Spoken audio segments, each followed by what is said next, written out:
Welcome to the Liberty by Trade podcast. Today's episode is Shootin' with the Shirts. I'll be the episode host, Technical Sergeant Jacob Albers, and I'm joined by...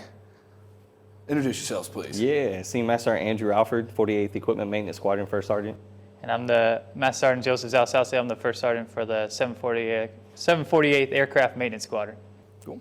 So the point of today's episode is kind of just to get some of our newer airmen more familiar with what a First Sergeant does and kind of dive into really just getting to know the diamond, because it's, you guys have probably felt that, like, once you put it on and you walk around, you get a different type of look, kind of, right? There's people either, like you said, immediately need to just spend their whole day telling you their whole life story, or they're like, oh, no, I'm not getting involved with the shirt at all. And so we're going to, I guess, get into some of the misconceptions of what you've noticed airmen might have about First Sergeants. We'll start with that.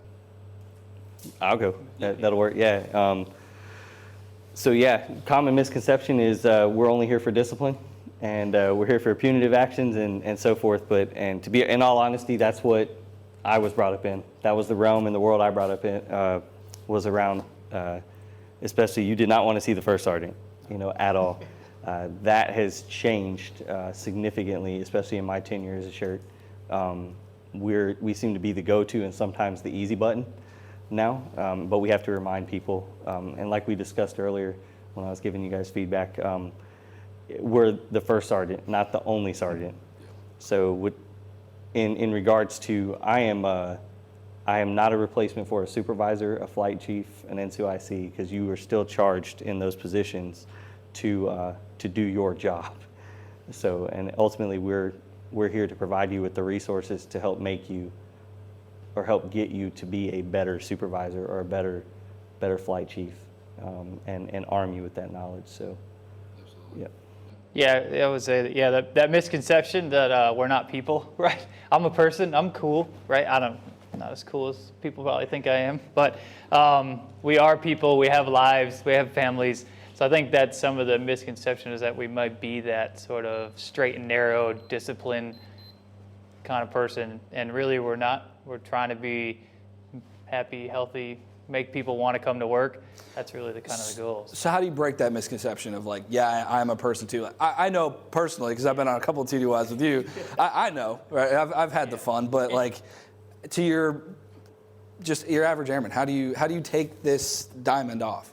It's the breaking the ice, right? So we got to get out and about and walk around and meet people. So it's always the super awkward, like come up, roll up on a group of people and like, oh, here comes the shirt. And like, they must have done something wrong or something on their uniform's out of place. And really you're just like, hey guys, I'm cool. Like, want to hang out and talk about things, right? So it's kind of just being out and being present. So I would say, for misconception wise, if you're an airman and you want to talk to the shirt, just talk to the shirt, come up and talk to us. Wherever we are, stop us. But if you see with my wife and kid at the grocery store, like, send me a text message instead. Which is also another misconception. You can text me, I'm cool and know how to use a keyboard. But yeah, it's just being approachable. So I would say it's a two-way street. As much as we try to get out, don't make it super awkward for us as being the odd person out in that conversation. Bring us in, tell us what's going on, teach us your job, your trade. Like, let us be welcome, and you'll find out we're normal and cool. And you said something interesting. You said, how do you take the diamond off? You got to first realize that you're a human being, and that this doesn't define you. This is a tool that allows us to build bridges, allows us to push walls over for airmen, because we ultimately work for our airmen. We do wholeheartedly. But whether you have this on or off, you should still be the same person. This is just a piece of the story. This is a chapter of what has helped make me into who I am today. So, and I'm not trying to give you the Air Force Blue answer. It's just, and if you look at it, you'll hear people say, oh, it's a job. No, it's a calling. It takes a special person to be a First Sergeant or want to be a First Sergeant. Patience. A lot of patience, and it will humble you. If you do not have that in your repertoire right now, it will make you a humble person very fast. But I enjoy it. I really do. But it's like Z was saying, get out and about. Yeah. If you're in your office all the time, you're in the wrong spot. Yeah. Because you're charged to be the eyes and the ears for your commander, to know the pulse of the community, of the unit that you're in charge of. And if you can't give them that feedback, You know, I wouldn't say you're failing. You just need to readjust your approach. That's a perfect way to put it. Right? It's just your answer. Yeah. A lawyer answer. Yeah, a lawyer answer. You're not necessarily failing, but it's just you need to adjust your approach to your unit because people want people interaction. Right. They don't want to just know your name. So be the kind of shirt that you wish you had always had. You know, visible. You know, visibility is key. Yeah, that's what I would say. As an airman, come knock on our door and take me away from my PDF prison. Like, if you can do that, because for us as shirts, if the commander calls and asks, hey, shirt, where you are? You're not in your office. I need you to do this PDF prison work. I could be like, my airman came to me and wanted me to go out on the flight line and learn how to change an engine. The commander can't say no for me being out on the flight line with my airman learning how to change an engine. But I can do one last quick click of the buttons and putting in my PIN number to my ID card on one more signature for 10 minutes. So. You mentioned that this is a calling, and I 100% agree. The brief amount of time that I've held the shirt phone, I've noticed if you don't want it, you're not going to enjoy it, and then the airmen are going to be able to tell that as well. Oh, yeah. So what made you want to be a first sergeant? I have my own answer, and it's half negative, I'm going to be honest with you, but because of some of the shirts that I had, right, growing up as an airman. But what made you want to do this? I saw people that should have been first sergeants that didn't get the opportunity to be first sergeants, but still molded and mentored those around them, and I thought it was neat. But then I also saw people who were shirts that should not have been shirts. So you get the best of both worlds, so or the best of the worst worlds, either way you look at it. What made me want to do it was I was a tech, just like yourself, you know, all about people, all about my guys, because I knew that working the flight line for the years that I did, you know, being a crew chief by trade myself, you had to take care of the people in order for the mission to work, you know, and if you didn't take care of them, they were the first to let you know that you did not take care of them. And it didn't have to be a verbal. It was really, oh, okay, we will drag our feet now. We'll get the job done, but it's not going to be at the pace you need us to get it done. Yeah. And that was their way of kind of forming a coup. You know, but when I realized that when people started saying, hey man, you're really taking care of your workers, you're really taking care of the people, have you ever thought about being a shirt? That's where the seed was planted. Okay. Was when I was a young tech sergeant. So you'd been in for a little while. I mean, yeah. Yeah. He's okay. old. Yep. Yeah. You say he's old. Yeah. I'm the old guy on the council. What about you? No, yeah, how to not cuss. So basically, could see someone's got to give an SHIT. So that's why I became a shirt, because you do see the people that didn't, whether it's in the supervisor chain and command chain or wherever it was. I was like, well, at least if one of us can give a SHIT, then might as well be me. So that's where I'm kind of in it, and that's where you do see that change in what a shirt is. So it used to be discipline. I try to make discipline about 10% of my job, because if I'm good and proactive and out and about, learn how to change engines, I fix it ahead of time. So really it's just wanting to take care of people, because it was when I was a staff and a tech, like I want to be a shirt one day, because in that time when I was staff and tech, the shirt was helping people and the one knocking down barriers and getting things done. And I was like, hey, being a shirt, I can help people and have that passion to give a crap to help people, whatever their circumstance is. Genuine care. Yeah, and that's what it was. So I'm on like the final tour of the Air Force, right? So you're trying to leave your mark on the Air Force. What's your legacy going to be? Yeah. So you can kind of go out the door and be like, hey, I took care of the generation behind me by being a shirt and looking out for them and trying to make, you know, because the Air Force isn't for everyone. Some do 4, some do 20, but at least the impression of the Air Force when they got to go tell that story back home, it's not a terrible one, because I'm proud of the Air Force, and I hate to see people that got out and badmouth it and say, here's all these bad things, and you come to find out it's just because someone didn't give a crap about them. Yeah, absolutely. And now the internet has a hold of it. So I'm going to tell a real quick story to explain why I wanted to be a shirt, and that's going to lead into the next question I've got. So one of my closest friends made senior airman twice, right? One of those. 100% what he did, he got the corrective discipline that he needed.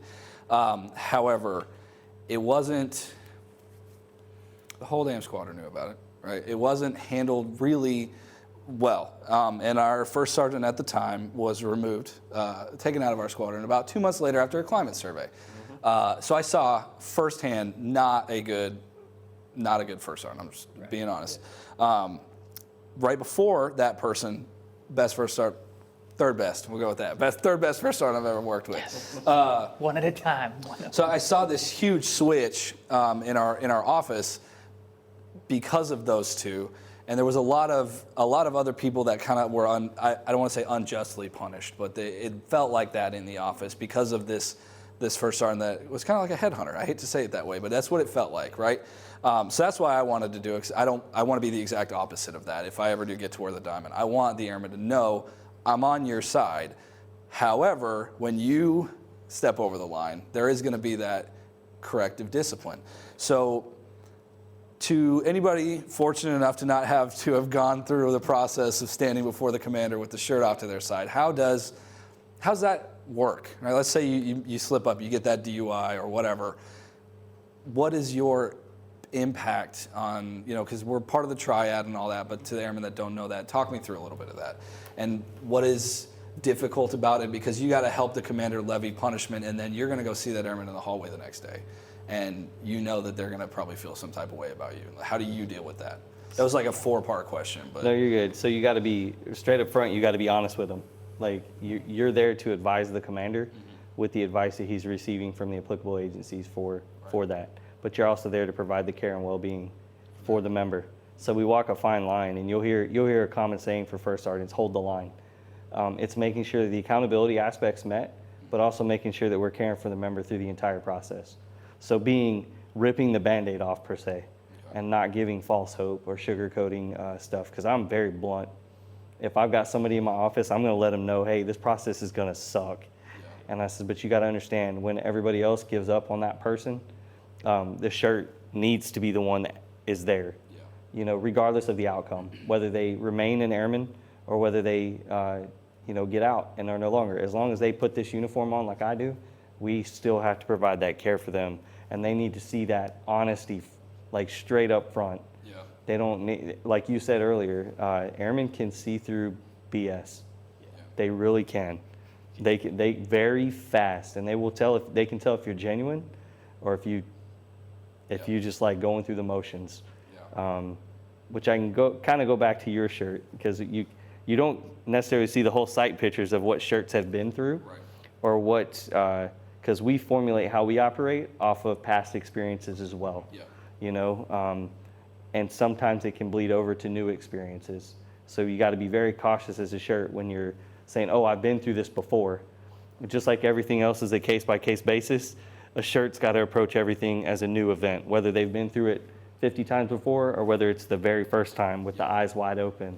But in all honesty, it's showing the empathy, but also, helping the member understand that it's gonna hurt sometimes. I would say that's the 3 things that are kind of in my head when I go see an airman that's just got in trouble. So the first words out of my mouth are, I don't care what you did, I care about how you're doing, right? So to stay out of the game of you giving me any information, that's my first words out of my mouth. Don't tell me what you did. I don't want to hear about it because I don't care about it. Yeah. I care about you and how you're doing, right? So they already know I'm on their side. And then it's being upfront and honest, yep, this is going to suck and hurt. But what I do is I'm here to learn who you are, kind of where your head was at, because really it could be a mental health struggle, or it could be some other kind of past stuff that's kind of had this attitude, like a PTSD. A lot of times you get DUIs because they have PTSD and they think drinking's the way to cope with it because they watch too many movies. You get a lot of that, and that's the deep dive. And when we give our recommendations to the commander, that's really where we come from as a shirt, is we give the people aspect of it, right? So a lot of times you'll see a punishment suspended or something like that. And they're like, oh, this is because there's already a financial hardship. That's because the shirt got to know that person and found out they're knee-deep in credit card debt, and they're trying to pay this and support mom because she doesn't have insurance for medical procedures. That's the stuff we bring to the commander. We say, sir, legal said this. As a person, they're struggling with money. I recommend a suspension, and then it's that commander's decision that's actually doing it, right? So we explain that up front. So it's kind of I don't care what you did. This is going to suck, being honest, and then just sort of, I'm here. So a lot of times after you see the commander, it's listen, get in there, stand tall, be proud, take it on the chin, and we'll go through this slowly and help you out. And then the third thing I always point out, I look around the room and I'm like, see everyone in this room? These are the people that know and nobody else. And I kind of say that with those people in that room so they can see me say it. Yeah. Because now if I hear it from somewhere else, it's only those people in the room that I'm going to pull back in the room and say, which one of you did it, right? Yeah. So that way they know they're looked after, taken care of. We're going to be honest, and not everyone and their brother knows, because it is terrible when you got to walk around. Because the biggest fight as a commander and a shirt and a chief and the triad is the smoke pit, right? What is the smoke pit going to decide, right? What is the what do we call it? What's the dorm lawyer going to say, right? That's really what we kind of look at the individual in that, but we also look at it as a unit, as a whole picture of like, hey, what is the smoke pit going to say? What is the dorm lawyers going to say? Does this look good for the entire unit, not just specifically, a person? Right? It's health and morale of the unit, not the individual. But. All right. So airmen come with baggage, right? Sometimes the heaviest of that is the families that they bring with them sometimes, right? Until I started kind of taking the shirt phone occasionally and getting into this and talking to you guys, I wouldn't have even thought to have my wife have any interaction with the first sergeant if need be, So I guess the question is, what would you like families, dependent spouses, whatever, to know about y'all, what you do?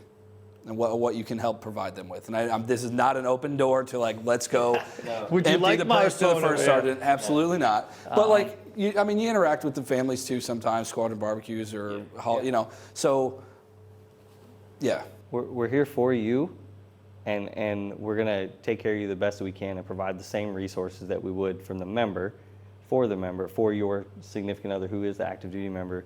But at the same time, there are people in place within the unit that are part of our leadership team, like our Key Spouse programs, and even spouses that aren't part of the Key Spouse program that we know are go-to spouses that we'll try and connect you with so that they can be able to walk you through it so we can focus, because it might be a twofold where we need a hand, because we don't do this job by ourselves. We have to use all the available resources, and that means, commander, Key Spouse mentor, all the helping agencies, fellow senior NCOs and fellow NCOs, because it's a one-team effort, you know what I mean? And when I like big acronyms, so team, you'll see it in my signature block. Together, everyone achieves more. Right. And I always use that, and I wholeheartedly believe in that statement. And we're not on this journey by ourselves, whether you're a single airman or whether you're a married airman with a family, and I wouldn't necessarily call it baggage, but it's just a change of career, and there's my political answer again, because our families are key players in our success as well, so we've got to let the family members know that they're just as important, if not more, because they see the true side of the member when this uniform comes off day in and day out, what mom and dad is like, what honey's like, or, per se, but yeah, whatever term of endearment they like to encourage each other with. Other terms. So, yeah, that's what I would say. Any of the kind of the spouses, mom and dad, I would say. So I got a call the other day from a brother because his choice words, younger brother, forgot to call mom because he came home and he hadn't called the family in 18 hours, and mom and dad are worried that he's, the plane's gone down in the ocean, but he's just. Stupid kid that doesn't call mom and dad, right? So you get those. But for the other side of it, like spouses and stuff, you are the center at home. We can't see that person. A lot of times they put on their uniform, put on a mask, come to work, bury it deep down, and get to going on doing their job. So I would say have the shirt phone, or at least have the key spouses. That is our network through the spouses, because it is comfortable for another wife to talk to a different military wife that's been doing this for a while. I always give new moms the key spouses phone numbers, because sometimes you got some mom questions. You're like, why is this fluid this color, and should it be coming out? And a mom who's had 3 kids is like, oh, that's normal, honey. Like you're not even 9 weeks pregnant yet, or 9 months. So there's a lot of that where I can have that awkward conversation, but a 22-year-old girl by herself is not going to have a conversation with some old balding dude about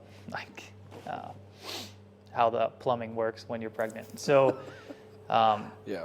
that's some of that stuff we use at Key Spouse Network. But I always say too is like shirts can only help with dependents and stuff. We really can only help.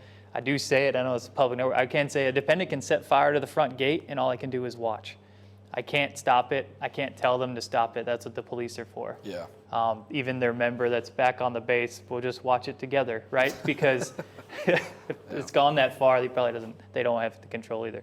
So we're here to help and really want just our phone number to call, because if you do see something unusual, you see behavior that's not the same that day, or you see stress going crazy, that's something where you can anonymously call us and say, hey, can you check on my significant other at work, at home, they're acting different. That's our job to dig down and get in there and figure it out. Not for them, but all we need is a phone call to say, help me. Even if it's to the key spouses, they have a confidential network. They can easily contact us, and we get it going, and no one has to know the anonymous tip came from their spouse at home, or mother or father. Right. You do get mother and father calls. I've had a video chat, like staff promotions. I've had a mom call and be like, hey, I heard results are coming out. When do they come out? So we actually did the surprise with the commander, and I had to call mom on FaceTime on my own phone. I was like, here you go, mom. And like she was able to kind of tell the promotion news. Yeah. So you get some of that stuff. We also get moms and parents worried, like they PCS to England and haven't called me in a week. Are they dead? And you're like, no, they're just terrible kids and they don't call their parents. So we kind of like, remember to call your mom. Like that's newcomers briefing 101. Yeah. Until I got into this, like kind of started diving into this world, I had no idea that a first sergeant would field a phone call from mom. Like that seems crazy to me still, but it happens. So on that, maybe just to show some of the human side of wearing the diamond, I want to hear a couple of stories, some of the crazier phone calls you fielded or knocks on the door that have made you really like, what is happening right now? Because you got one. Because I was with you in Greece. We had an airman fall off a mountain. Yeah, that is true. So, Because that had to have been an interesting phone call. I like when he says third-party news. That's all you ever get is the third-party news. So yeah, we're just hanging out. So it's Greece. I responsibly took 80 airmen to the mountain and brought all mine back. So I'm sitting there. We finally get back. It's the end of the day. We're kind of eating dinner. It's getting sort of dark. And the doc comes by and he's like, hey, Shirt, just a heads up. The emergency locator beacon went off on Mount Olympus. A couple of the guys went hiking there today. More to come, but we'll let you know. And I'm like, mid-eating, like, what? Why is there emergency locator beacons going off on the mountain? And I'm like, all right, well, I guess I should finish my dinner because I won't be eating for a while. Kind of come to find out, yeah, they went hiking over the top. 3 of them went up. 2 of them wanted to keep going, left the other guy kind of hanging out, let us do the last couple hundred yards. Went up there, come back down. He had tried to work his way down by himself and fell off the side of the mountain. So what was good is the team that was hiking, one of them was a seer guy. Oh, good. So he totally went into seer mode and like had them all wrapped up, and they carried him down. For us, it was just like, what's going on? So like get with the doc, the beacon going off and all that. So it's like, what are we doing? All right, well, we're getting in the car, right? So earlier when we did the 80 people hiking, there was 2 people that were like outstanding at being the first ones up to the top. So I called them, like, hey, and normally this is how you use agencies and other people, and I'm like, hey, you did really good hiking today. What do you have on right now, right? So the LT was like, what's going on, Shirt? And I was like, LT, what do you have on right now, and where are you? And he's like, what? Like, I'm in khakis? You know what I mean? Like in downtown. I was like, all right, I need you to get to, because we're kind of familiar with the streets. I was like, all right, you need to get the corner out off the main street onto this corner. We're going to be picking you up. We got to go to the top of the mountain. And he's like, what's going on? And so the other guy was on swing shift. I was like, hey, you're on swing shift. What I need you to do is change your clothes. Meet us at the front gate of the base. I'm going to grab you. We're grabbing the LT. We're going to a convenience store to get a bunch of Gatorade and like sort of protein bar, like some meals that we can fit in a backpack. We got to get to the top of the mountain. There's people up there. We're not sure if they're safe, injured. They sent off their beacon, said they're heading to a refuge, but it's like the top of Mount Olympus, like 10,000 feet in the air. So we kind of do that. LT's just standing there awkwardly on the side. I'm like, get in the car. And we take the rental car out to the mountain because it was about an hour and a half drive. Kind of get up there, reaching back with the doc and stuff. We're like, Doc, all right, we hit the base of Mount Olympus. We're going to start snaking our way up the ski lodge, like kind of road. And then it comes to like a dirt road. And we're like, well, it's a rental, right? So we kind of take that up. Doc keeps checking in and checking in. We end up hiking the rest of the way, all the way up to them. And we're like, well, bring them out. We kind of beat the Greek mountain rescue and everything. They met us out there. We all, as a team, came back, and like the Greek mountain rescue's all geared up with ropes and backpacks and all this. And here's a bunch of us like in khakis and polo, like hooded sweatshirts and backpacks. So it was kind of like that, where you're just like 1 minute, I'm just like eating my Greek refreshing like salad with like feta cheese and olives, to like a doc just whispering by like, hey, sure, there may be a dead guy on top of the mountain. Get ready, more to come. And then, in an hour and a half, I'm driving a car across Greece to the top of Mount Olympus to rescue these people on the backside, in 30-degree weather. So knowing that that's the constant in your life, that the phone could go off and like everything is switched, how do you not live on edge or like jump every time you hear a phone ring? You get comfortable in the chaos, right? Comfortable so in the I always chaos. say this, like in the additionals when they come on, my briefing is like, listen, you are the shirt, you will be the calm one in the room. So chaos will ensue, and most of the time, if you look at a shirt that's been doing it a while, you'd be like, why is that guy still sitting down? Like, he didn't even move yet. And you're like, just wait a second. Or, emergency comes in and they're calling and everyone's texting and it's all blowing up across like Facebook Messenger, and you're just like, I'm gonna finish dinner. You know what I mean? There's some of that where you're like tracking and going, but a lot of people kind of go to 10, and then it comes back down to 2, and you're like we were saying, that guy in Kansas, like it first started as a panic of like, oh no, what's happened? And everyone goes into, did he make the airplane? Is the airplane in the ocean? Worst case thing. And you're like, give it an out. Like, let's wait 20 minutes. Let's wait for the text message to come back. And he's like, I'm in Kansas with my buddy. What's up? Yeah. Why is everyone trying to call me? And you're like, right. So like there's no problem that you can fix just like that, right? You That's can't what spin 911 is for, right? So you do hear the horror stories of like going to a domestic and they got like a gun in their face. And you're like, not today. Yeah. Right? So that's not my realm. I'll send in the cavalry with bulletproof vests on, and then I'll be the one like with the loudspeaker in the back, like, you could do this.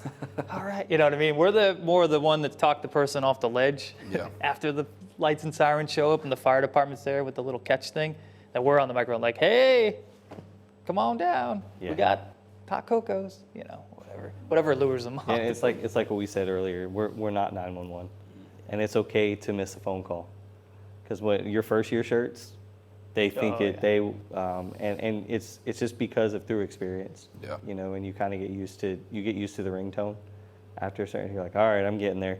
It's not that we need to rush, but we need to go ahead and like mentally, before we pick the phone up, we're telling ourselves, all right, be ready. Be ready. Yeah. Yep. Whereas when you're a new shirt, you're in the mindset of, oh my gosh, what is happening? Yeah. Because you haven't had that experience, and everything to you is new.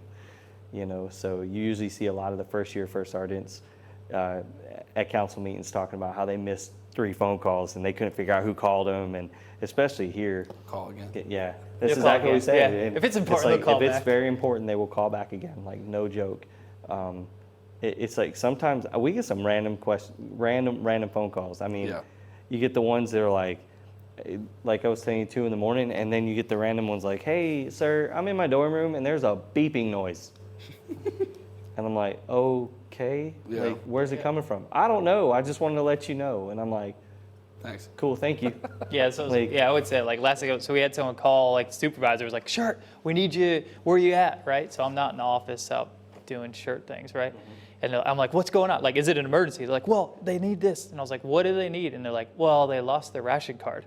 Can you get them a new? And I'm like, that's a simple MFR. Like, how do they lose it? They put it in the wash. And I'm like, listen, guys, this is like, don't want to put it in that way, but I'm like, that's kind of like a Monday problem. Like, I'll be back. I'm dealing with other stuff, but it's really not like I'm not in the office. Hurry up and go. Like, you could have texted me, bro. Like, and just said, hey, sure, this person lost their ration card. Can you get to it? Yeah. But the other side of it, I'm like, are they okay? Like joking around, but a little bit serious. I'm like, are they shaking? Does it look like they need their ration card? You know what I mean? Maybe we need to go to ADAPT and not get them a ration card. How did you fill that thing up? So it's some of that. Just kind of calm everything down. Like, let's everyone settle down. I'll type it up and I'll get on my PDF prison and hammer that thing out. What it makes me kind of think of is like when you're the first time parent of a newborn, that first cry, you're oh God, like it's gonna die, it's gonna die. Yeah, the first kid, and they're like, don't touch it. Like my son's 11 months old now, and like sometimes I get in trouble with my wife because I'm like, he's gonna keep crying for a little bit. Like, well, I'll get there. I think the best commercial kind of sums up shirt life. Like you see it, it's like mom on her first kid, and it's like the whole pushing like, the stroller with all these bags hanging off and all this shit. First time. And then it's like the second kid, and she's just like out the door with the kid under the arm and grabs like a handful of Cheerios and puts them in her pocket. Yep. So that's kind of the shirt, like, yeah, Ben. So being calm, because that's what people ask. I live a half an hour away from base, and everyone's like, you're the shirt. Don't you have to be here like an emergency? I'm like, no, that's a half an hour for me to think of what I need to do before I get there. Yeah. It's time me alone in the car with the radio down going, all right, I got to call this person first, call this person second. Should I, Yep. So that's what you see. A new shirt's like, I got to live on base. No, you don't. Escape prison. That's what you learn about shirt care and take care of yourself is I live out in the fields, so I can escape prison and not hear the fighter jets for a little while. Yeah. So I'm going to dip into the PA interviewing realm for a second and ask this because I ask every time I interview somebody. I want to know about the best day you've had as a first sergeant, and I want to know about the worst day, or one of them if you don't feel like talking about the actual worst day, because I know some of those worst days are probably, you don't even want to bring them back up and relive the memory. The best day for me was when I put the diamond on. I think the day I graduated, because there was a sense of, I don't know, it was a big sense of accomplishment, because I knew right then I was going to try and make the best of what I could and the biggest impact that I could. And now how I did it, I had no clue yet, because you don't have that experience underneath your belt. But if you're looking at talking interactions, it's when somebody a new first-time parent comes and tells me, hey, I'm going to be a dad. I'm going to be a mom. We just found out we're having a boy or a girl. I can tell you right now, you remember certain numbers throughout your career, and there's certain things that you don't want to remember. The worst was my first suicide that I had to deal with within a squadron. Those ones are tough. It's because if you've never experienced losing a family member or a loved one in that essence or in that form, it is very, very shocking and very impactful. As far as the details, I'll lay off of those for a minute, just because we as shirts were exposed to a lot more stuff that people don't see. So in this case, it's you're reviewing raw video footage as part of an investigation to say, yeah, that's my person, and then you see the end result of the video, so that you can say, yep, I validated that. Yep, that's what the cops saw. So yeah, so we get to see the good, the bad, and the ugly, and you come in and day out hoping that the good always outweighs the bad, and that you never have to see the ugly. But so yeah, I would say my best days is when people are telling me that they're giving me new parents promotions, awards. I mean, that's like icing on the cake for me. It's like I'll miss a volleyball game to go tell somebody they made Master Sergeant, even though they might have seen it on Reddit before us. Yeah. Unless Reddit or one of the social media networks outlives us. It's a way to go out, right? Yeah. I would. I'm out. There you go. But yeah, I mean, but worst case, you try to. It's not that we compartmentalize it, but we learn to kind of just walk through it, and hopefully we do it in a healthy manner. But like, we have such a close shirt network. I know who I can go to and discuss certain things with, because it's like, who's the shirt? Yeah. Who's taking care of the first sergeant? The first sergeant's always taking care of everybody else, but who's taking care of the first sergeant? So, but when that happens, you'd be amazed at how other diamonds naturally gravitate towards each other. We'll drop everything we're doing to start focusing on the well-being of another shirt, whether you got a diamond on or whether you're full-time additional duty. Yeah. In that seat, because once a diamond, always a diamond, and that's the approach we take. So. But yeah, hopefully that answered what you were looking for on my level. So yeah, I would say as shirts, you share in that struggle and sort of kind of been in the same scenario, so that's why shirts gravitate so well. Like, we're our own little family, but we understand the struggle on the shirt side of the house. That's why it's easy to gravitate. You're like, all right, I know what to do, or say, I kind of lived through this, and this other shirt helped me say these couple things, and that helped me kind of get through. So yeah, for me, the best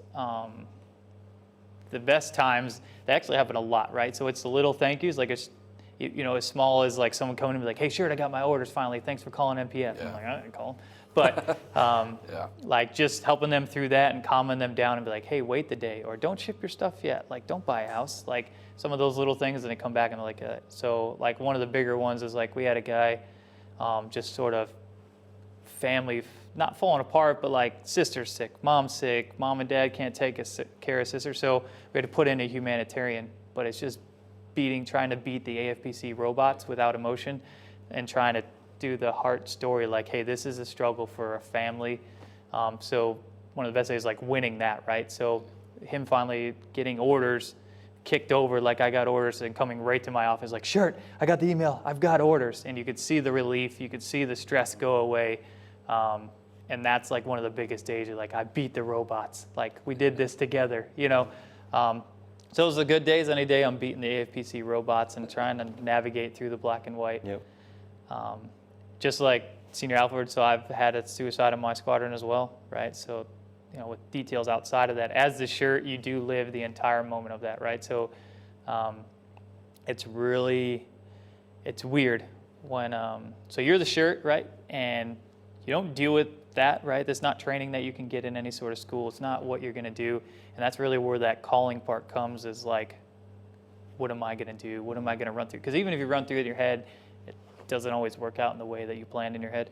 So everyone turns to you and they're like, Shirt, what do we do? And you're like, bro, this is my first time too. You know what I mean? So, and you're kind of like, well, it's time to shut up and act. So you just go and you're doing it, and it's just got to be completely natural in it, because you're like, I don't know. But the commander looks at you and like, Shirt, what's step 2? And you're like, all right, well, I feel like this is the best step 2. And you work with chief and commander, but then all the airmen start to come, and they're like, Shirt, how do we handle the mental health that comes afterwards? How do we get people to get over stigma of going to ask for help? What do we do for a memorial ceremony? And they're like, what's the protocol? And I'm like, oh my God, right? So you kind of coordinate with agencies and do all that stuff, and that's why the Shirts come in so much. Because when we first had to do it, I was like, I need an all-call now. Called up to the Shirts, was like, can you give me this building? I need an all-call with my squadron. And they were like, got it. Yep. They had to, don't worry, none of this. They just said, text me the time. Yep. So you relieve that. So in that moment, you're kind of in natural mode of just like, this feels right, let's go with this, bouncing it off the other Shirts, kind of like right, wrong. And that's why I like having Senior Alford, who's kind of lived in suicide. Like, it is the Air Force. It is a problem in the Air Force. You know, you have 2 Shirts. We're 100% both dealt directly with suicide in squadrons. So having those rely, but yeah, so the good days definitely outweigh the bad, for sure. But when they're bad days, yeah, you're sleeping on the floor at a spouse's house. Like, yeah, you want to, yeah, I would say the reality of it, I've never seen a person cry like that. It was like, what the hell's going on? It scared me, right? So, yeah, and then living that, and you're like, all right, you need to do better, and the Shirts take care of you. You know, the commanders take care of you, but you also take care of that commander as well. Like, you know, everyone's kind of fair share in what's happened. But so with that, you know, having to see both the really good and the worst days of your life type thing, to somebody that, all right, you know, I want that. I think I want the diamond. I think so. I'm pretty confident in it. Advice, any advice or things I really do need to know, or anybody that may want to be a first sergeant, what would you, like, the no bullshit? Don't be afraid to use the helping agencies that you're referring other people to. For yourself. Yep, for yourself. And you have to take a knee. You do. So, I mean, I sit and I think a lot. So, and it looks like I've got the 50-yard stare, you know, but it's like I've got a lot of thoughts that run through. Like, I look at how my day went, like what's potentially to come next and stuff. But at the same time, it's like I'm telling people, hey, these are the resources you can use. But in return, am I practicing what I preach? You know what I mean? Yeah. And you got to be honest with yourself when you need to literally take a knee. like disconnect, turn the phone over, finding strong additional duties like yourself that could fill that gap just long enough for you to take a breath, because sometimes it can be so overwhelming that you feel like you can't breathe, it's just because you're so full throttle. So it's like, so in those moments, just understand that you're not the only one that has gone through it and or going through it. So just know that there's a network out there for you to reach out to, and go for it. I mean, if you want to be a shirt, then do wholeheartedly, because it is a wholehearted job. Yeah. It is 100%. And if you have a family, your family needs to understand that they're about to share your time with the bigger Air Force family, even that much more, and yeah.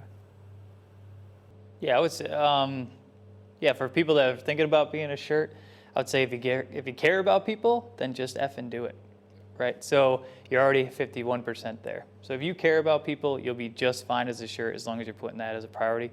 If you got a lot of baggage, like, you can make it work.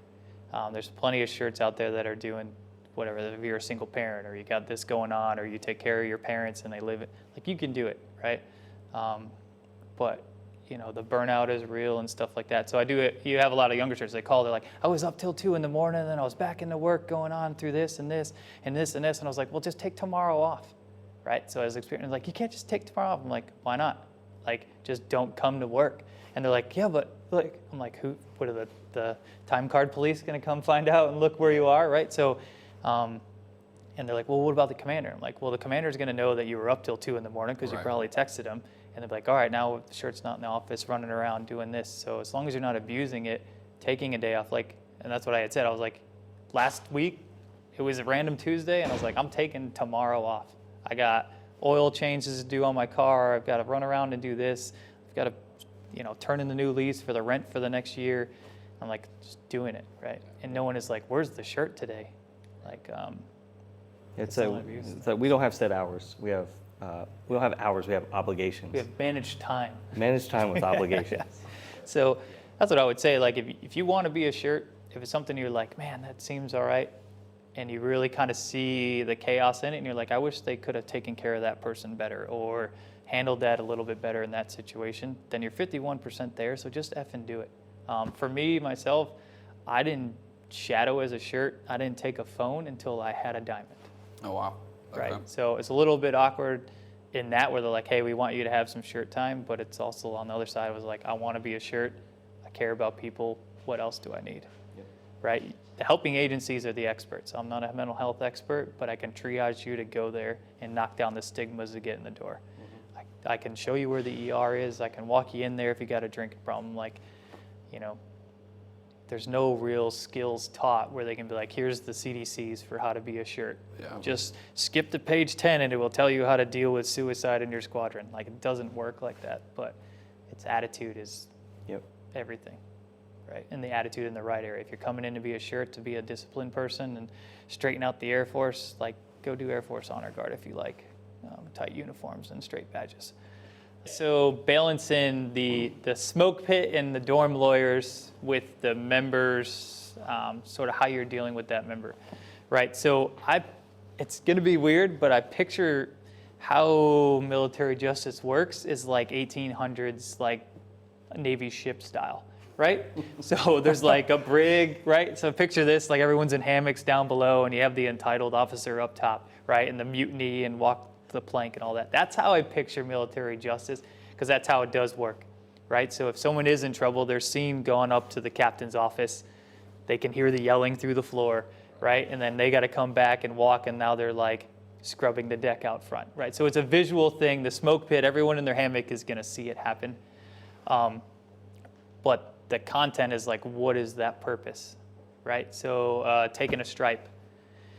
That taking a stripe is more a symbol to the smoke pit and the dorm lawyers than it is to that individual, right? In the sense that they're like, oh, you did this wrong, right? So there's not a status quo, there's not a rubber stamp, but there is like, if you do this level of crime or something wrong, you get demoted, right? That sets a tone across in the smoke pit. So a lot of times you get the wrong answer where they're like, the smoke pit doesn't hear the full story, that there's like 7 other LORs in their PIF about being late or not showing up on time or double middle fingers to their supervisor. Like, they don't see a lot of those things because those are private things between the supervisor and that. They think it's just but one incident. They just see a demotion in LOR because they showed up to work late. And they're like, well, this is the 10th time or things. So it is that balance and kind of having that narrative. And because they're not going to say anything to anyone, or they're going to sell the wrong side of this, their one-sided story. So that's kind of how I kind of capture it as this old Navy ship in the mutiny it can form. Because I have seen it. I've seen a unit that actually, like, because commander kind of went too far overboard and said anyone tied to a group chat are all getting punished. Right? So that's kind of like going in the Navy ship and just going down to where everyone's sleeping and they're like, everyone's, clean the decks, right? And they're like, I didn't even do anything. And what that turns into is mutiny, and that squadron ended up wearing different color reflective belts.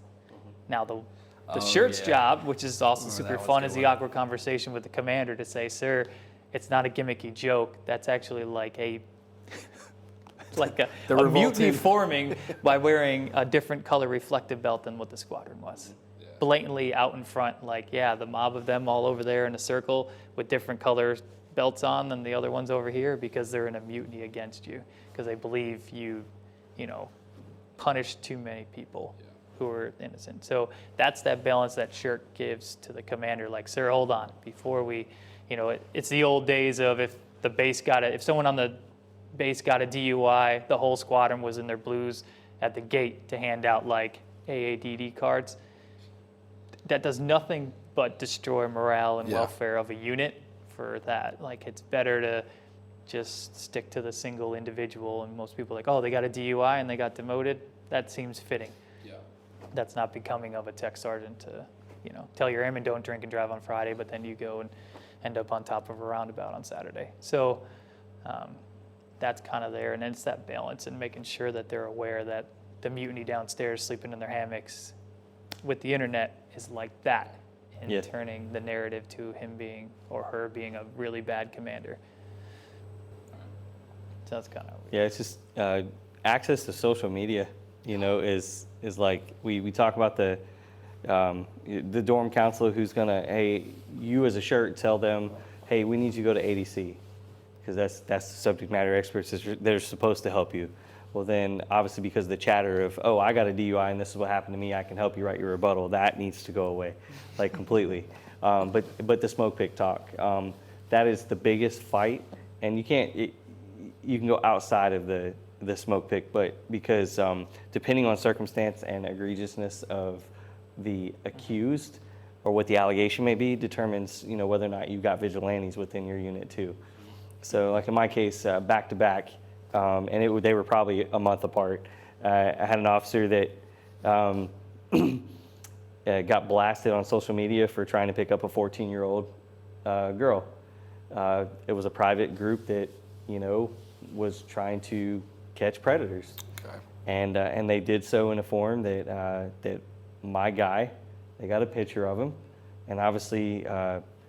They went ahead and before the law could do their part, they handled it themselves and blasted his picture all over any entity that was associated with our base. So any social media page that said Scott Air Force Base or of that issue, you can look it up if you want, or you can edit that part, that's fine. But you want to talk about a shirt having to interject fast and remove the member from a work center. I'm sure. For the safety of that individual, because you're working in a unit that's almost 1,000 strong with adults, that have daughters and sons in that same age frame. And now did the member get caught doing something? Potentially. There's a picture that says that they were chatting, but at the same time, that's what the legal system's for, is to determine, the course of action that needs to happen, not for us as individuals to trying to take stuff in our own hands. Is it upsetting? Absolutely. Yeah. So that's where us as shirts got to find an even balance of how to deal with the collateral damage that occurs from that, and that can go for a smoke pit. The smoke pit public view as well. And then a month later you've got a young airman that's similar circumstances, but opposite, but finding a way to also provide that safety for them.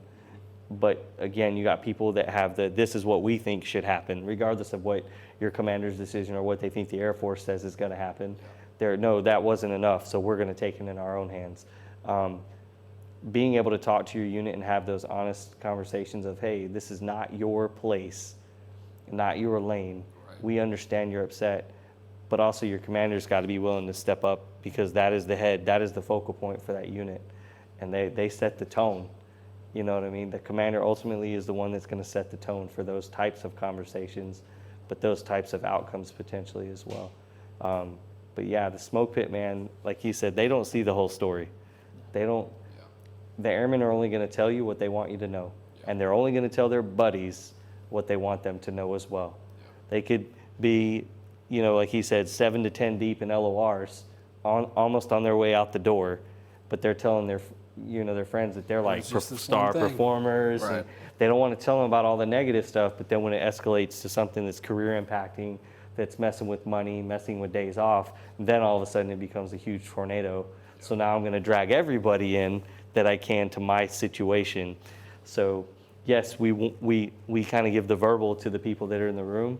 Like, what is known is what's in here, but sometimes it's easy to overlook the member for the one that's going to go blast their business to everybody else, because it's very easy to point the finger at somebody else when you're the victim. Yeah. You know what I mean? Yeah. I'm not saying victim in the sapper contents or right. somebody who of the abuse side of it, but somebody who is in the process because they have messed up severely. It's very easy to try and drag people in or blame others. Yeah. When it's your fault. I think most airmen have seen that at some point, by some point in their career. So. Yeah. You could do captain mast, right? That's a Navy thing. So captain mast in the Navy, you actually read out the Article 15 and all the content in front of the squadron. So you do a commander's Air Force captain used mast. to do something like that. I swear they did. We got away Not from with it. names, but with this is what happened and this is what their punishment was. You could tick the box public hearing and. We do the status of discipline briefs. Yeah. Oh yeah, those got my first one of those last week. That was interesting. So that's really pretty much covers everything I wanted to talk about. I think we covered a lot of stuff in this. Again, I appreciate you guys taking time out of what I know is a busy schedule. I'm holding the phone for the slowest as far as newsworthiness goes. Group and squadron. I always say the slowest, but they got the crazier ones, right? That's sometimes you get a hit or miss.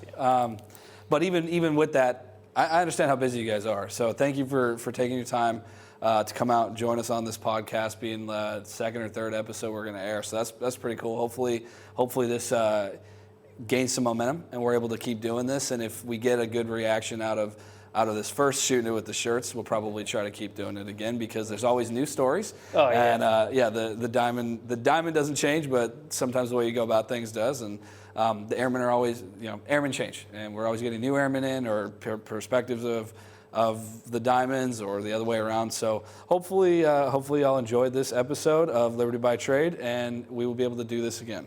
So thanks, guys. I appreciate it. Yep.